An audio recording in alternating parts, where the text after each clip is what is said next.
Good morning, students. Our today's class 12th Commerce subject Accountancy chapter 3rd.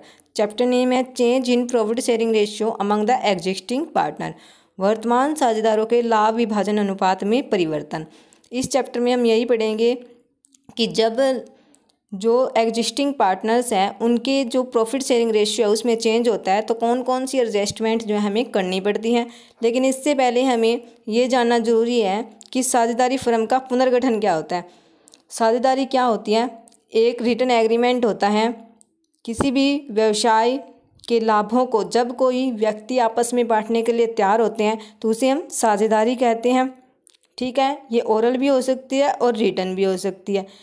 लेकिन पहले उनके बीच में जो एग्रीमेंट हुआ था, अगर उसमें उन्होंने कोई चेंज किया है, साझेदारों ने कोई चेंज किया है, तो उस फर्म का जो है वो पुनर्गठन हो जाता है।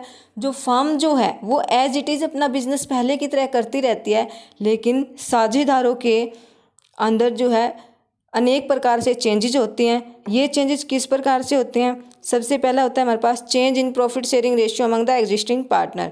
अगर कोई भी पार्टनर है, मान लीजिए ए और बी दो पार्टनर है एक फर्म में, पहले उनका ओल्ड रेशियो 2:1 था, लेकिन उन्होंने अब ये डिसीजन लिया है कि फ्यूचर में जो उनका प्रॉफिट शेयरिंग रेशियो है वो 3:1 होगा।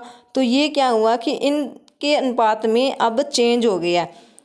तो ये क्या कहलाएगा? फर्म का रिकंस्ट्रक्शंस, यानी कि फर्म जो है पुनर्गठित हो गई है।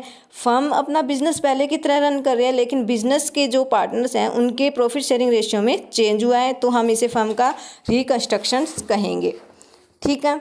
सेकंड है admission of a new partner. अगर साझेदार जो है किसी और पार्टनर को बिजनेस में शामिल कर रहे हैं तो ये भी फर्म का पुनर्गठन कहलाएगा। ठीक है। फॉर एग्जाम्पल हमें दिया हुआ है कि सुधा को लाभों में 1/4 हिस्से के लिए साझेदार बनने का निर्णय किया गया। सबसे पहले बिजनेस में कौन थी? चारू और दिनेश, लेकिन उन्होंने अब सुधा को शामिल कर दिया तो नया पार्टनर भी हो जाएगा, 2 की जगह 3 हो जाएंगे। तो ये क्या है? फर्म का पुनर्गठन। फर्म का जो बिजनेस है, जो वो काम करती है, उसमें कोई चेंज नहीं हुआ, ओनली जो पार्टनर्स हैं उनमें चेंज हो रहा है। थर्ड है वर्तमान साझेदार का अवकाश ग्रहण। अगर कोई साझेदार है वो अवकाश ग्रहण कर लेता है, रिटायरमेंट ले लेता है, तो ये हो जाती है हमारा फर्म का पुनर्गठन। फॉर एग्जाम्पल बबीता, गीता, सीता लाभों को 1:2:3 के अनुपात में बांटते हुए साझेदार है। सीता 31 मार्च 2017 को फर्म के अवकाश ग्रहण करती है, तो इसे हम क्या कहेंगे? फर्म का पुनर्गठन। फोर्थ है डेथ ऑफ ए पार्टनर। अगर कोई पार्टनर है उसकी डेथ हो जाती है तो इसे भी हम फर्म का पुनर्गठन कहेंगे। Amalgamation of 2 partnership firm. 2 partnership firms थी अलग अलग, मान लीजिए एक फर्म में ए और बी थे और दूसरी फर्म में सी और डी थे। इन चारों ने निर्णय किया कि हम इकट्ठे होकर ही बिजनेस करेंगे। तो ये जो चारों हैं एक साथ मिल गए और इनका जो प्रॉफिट शेयरिंग रेशियो पहले ए और बी का 2:1 था, सी और डी का क्या था? 3:1। तो इनका नया अनुपात क्या होगा? इन्होंने इस अनुपात में चेंज नहीं किया, अनुपात वही रहा इनका। इन्होंने टोटल अनुपात अपना कर लिया 2:1:3:1।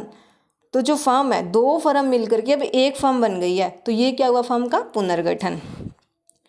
तो सबसे पहला पुनर्गठन का पॉइंट क्या था कि वर्तमान साझेदारों के लाभ विभाजन अनुपात में परिवर्तन, कि जब वो अपने अनुपात में परिवर्तन करते हैं तो हमें कौन कौन सी जो एडजस्टमेंट है अकाउंट्स में करनी पड़ती है, कौन कौन सी कैलकुलेशन हमें करनी पड़ेगी। सबसे पहले हमें करना पड़ेगा सैक्रिफाइसिंग रेशियो और गेनिंग रेशियो कैलकुलेट करना पड़ेगा।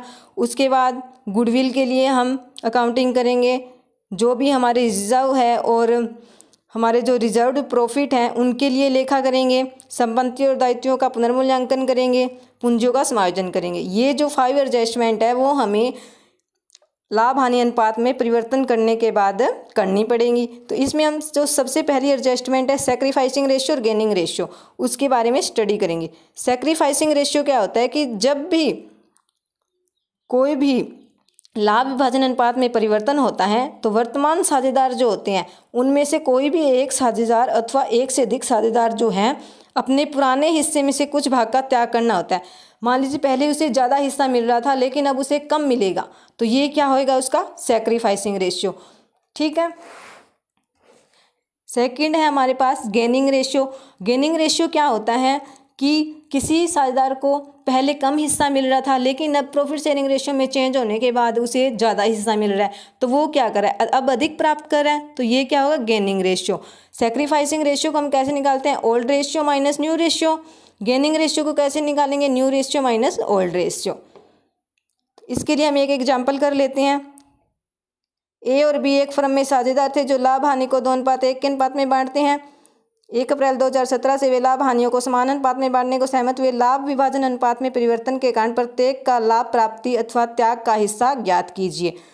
तो ओल्ड रेशियो क्या है, 2:1, न्यू रेशियो क्या है, 1:1। तो सैक्रिफाइस और गेन का पता हम कैसे लगाएंगे, सैक्रिफाइस के लिए हमें पता है ओल्ड रेशियो माइनस में न्यू रेशियो। तो अब हमें सीधा देख के तो हम पता नहीं लगा सकते ना कि गेनिंग रेशियो है या सैक्रिफाइसिंग रेशियो है, तो इसके लिए हम ये ऊपर वाला फॉर्मूला यूज करेंगे, old ratio minus new ratio. तो इससे हम सैक्रिफाइस और गेन दोनों ही निकाल सकते हैं। कैसे निकाल सकते हैं, सबसे पहले ए का देखते हैं। ए का पहले हिस्सा कितना था, 2/3, अब कितना है, 1/2। तो जब हम 4 में से 3 को माइनस करेंगे तो हमारे पास क्या बचेगा, 1/6, यानी कि यहाँ पहले इसे 4 मिल रहा था, अब 3 मिल रहा है, तो ये क्या है, सेक्रीफाइस कर रहा है, कम हो गया इसका हिस्सा। ऐसे ही बी का ओल्ड रेशियो क्या है, 1:3, न्यू रेशियो क्या है, 1/2। तो जब हम 2 में से 3 को माइनस करेंगे तो यहाँ -1/6 आएगा। इसका मतलब क्या है, ये गेन कर रहा है, पहले इसका कम था अब इसका ज़्यादा है, तो ये गेन रेशियो। अगर हमारा माइनस में आएगा तो गेनिंग रेशियो, और पॉजिटिव अगर हमारा आ रहा है, पहले ज़्यादा था अब कम है, तो ये क्या होएगा हमारे पास, सैक्रिफाइसिंग रेशियो। तो ए है sacrificed 1/6 share, where is B जो है वो गेन कर रहा है 1/6। ए ने सेक्रीफाइस किया, बी गेन कर रहा है। ठीक है, इससे रिलेटेड नेक्स्ट एग्जाम्पल है, ये आपको सॉल्व करना है। थैंक्स।